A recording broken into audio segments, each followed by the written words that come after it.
안녕하십니까. 오늘은 남성 갱년기 그리고 남성 호르몬 주사 치료에 대해서 간단히 좀 설명드리고자 합니다. 저도 나이가 점점 들면서 좀 뭔가 활력도 떨어지고 좀 피곤한 느낌이 최근에 들고 있는데요. 원장님께서는 요새 머리 염색도 하시고 좀 더 젊어지신 것 같은데 주사 맞고 계신가요? 가끔 맞습니다. 가끔. 맞고 계세요? 네, 수치가 좀 많이 낮아서 주기적으로 맞지는 못하고요. 그냥 가끔 한 번씩 맞습니다. 그리고 맞으면 확실히 효과는 있는 것 같습니다. 다행이십니다. 그래서 저도 조금 더 기력이 떨어지고 나면 한번 주사 좀 고려해 보려고 하고 있습니다. 호르몬 검사는 해보셨어요? 네, 해봤는데 별로 좋진 않더라고요. 비뇨기과 의사들이 대체적으로 안 좋은 것 같아요. 어디서 기를 많이 빨리나. 그럼 지금 말씀드렸던 이런 호르몬 주사를 맞기 위해서는 저희가 먼저 시행해야 될 게 남성 호르몬, 테스토스테론이라고 하는데요. 그 수치를 확인해 봐야 됩니다. 확인하는 방법이 어떻게 될까요? 오전 11시 이전에 오셔서 혈액 검사만 하면 됩니다. 그 전날 식사를 하셨거나 술을 드셨거나 이런 건 거의 영향이 없고요. 많은 분들이 남성 호르몬을 그냥 단순히 발기랑만 연관을 드는데 단순하게 발기만 있는 건 아니고요. 실제 발기가 잘 되는데 호르몬이 떨어지신 분이 있고요. 발기가 잘 안 되는데 호르몬은 좋은 분들 꽤 많으세요. 때문에 활력이 떨어진다, 지친다, 기운이 없다, 잠이 잘 안 온다. 소위 말해서 여자분들한테 나타나는 갱년기 증상이 남자분한테 나타나면 남성 호르몬 감소를 의심하고 검사를 해보셔야 되고요. 단순히 혈액 검사를 하면 되니까 준비할 거 없이 그냥 오시면 됩니다. 네, 지금 말씀해 주신 것 중에 중요했던 게 오전에 와서 하라고 하셨는데 남성 호르몬도 변동성이 있다 보니까 오전이 제일 높은 수치로 이제 분비가 된다고 하거든요. 그래서 오전에 오셔서 검사를 하시는 게 이제 정확하겠고요. 저는 실제 진료할 때 생각보다 그 배우자분이 같이 오시는 경우가 많으시더라고요. 그래서 요새 남편이 짜증도 너무 많고 좀 이상하다. 드라마를 같이 보는데 안 울던 남자가 너무 눈물이 많아져가지고 걱정이 된다 그래서 이제 확인을 해달라고 오시더라고요. 그래서 이제 나이가 드시면서 그런 변화가 있으시다면 한 번쯤은 혈액 검사 통해서 확인해 보시면 좋을 것 같습니다. 그럼 이런 호르몬 수치가 떨어졌다는 게 확인되면 저희가 어떤 치료를 도와드릴 수 있을까요? 요즘은 거의 주사제로 쓴다고 보시면 되고요. 주사제도 2주에서 3주에 한 번씩 맞는 주사제가 있고 3개월에 한 번 맞는 주사제가 있는데 치료하는 개념에 있어서는 여자의 갱년기나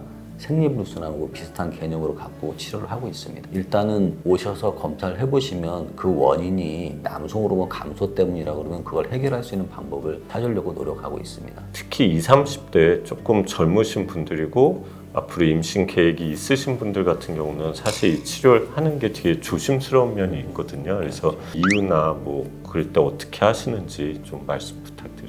이 남성 호르몬이 결국 외부에서 투여가 되면 우리 몸에 여러 가지 변화가 나타나거든요.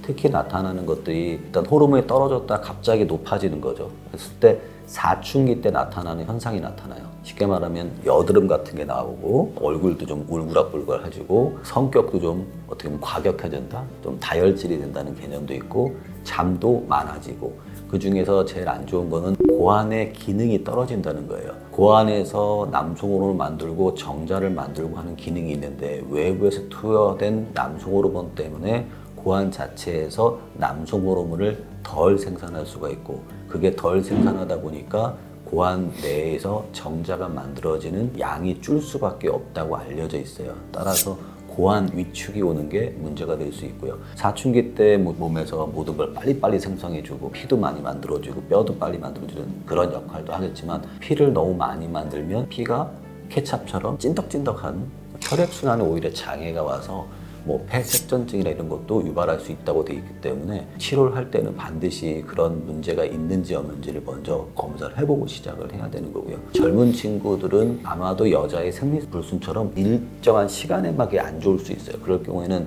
오래가는 주사제보다는 짧은 기간 한 3개월 정도 써서 정상을 만들어 놓고 제대로 유지되는지 확인하는 방식으로 많이 하고요.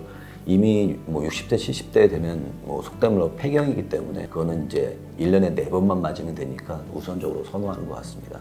주사가 비용도 있고 한 번만 맞으면 되는 게 아니라 필요하면 주기적으로 맞으셔야 되니까 환자분들께서는 좀 부담이 되실 수 있는데요. 하더라도 안전하게 해야 되기 때문에 주사를 맞는 중간중간에 혈액 검사를 통해서 주사 치료 받으셔도 되는지 확인을 좀 해보시면 좋을 것 같습니다. 그래서 아까 말씀해 주신 것처럼 헤마토크릿, 적혈구 용적률이라고 하는데 혈액 내에 그 적혈구 세포의 비율이 얼마나 되는지, 이게 너무 높게 되면 피가 끈적끈적해질 수 있기 때문에 그럴 경우에는 이 주사 치료를 좀 중단을 해야 되고요. 또 하나는 PSA라고 하는 전립선 특이항원, 전립선 암이 의심되거나 할 때 보는 표지자 수치가 있는데요. 그런 것도 이제 정상 범위인지 확인이 필요할 것 같습니다.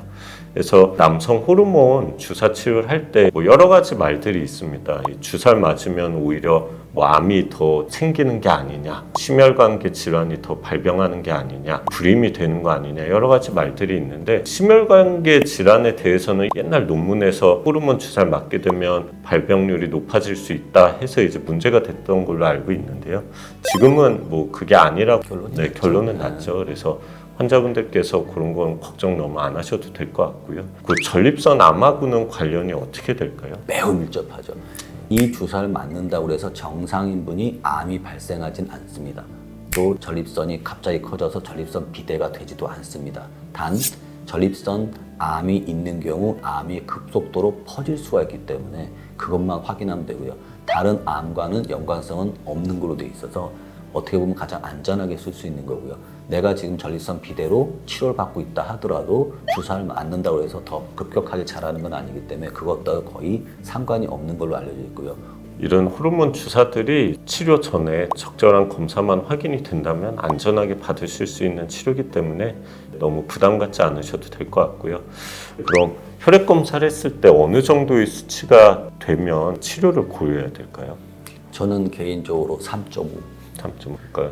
네, 단위가 다르지만 350 나노그램 퍼 데시리터 이렇게도 얘기하는데요. 그럼 그런 수치 이하면서 증상이 있을 때 보통 치료하고 계시죠. 이번 영상 보시고 내가 뭔가 갱년기 증상도 있고 지금 말씀드린 내용에 이제 부합하는 증상들이 많다 하시면 한 번쯤은 비뇨기과 진료 받아보시고 이제 상담 받아보시면 좋을 것 같습니다. 또 하나 중요한 거는 이 검사를 하고 괜찮다 그냥 이렇게 살래 하시는 분도 있는가 하면 꼭 치료를 받겠다 하시는 분이 있는데, 확실한 건 주사를 한 번 맞고 끝내시는 분은 없어요. 맞고 나면 몸이 틀리다는 걸 그냥 본인이 느낄 수 있기 때문에 계속 맞습니다.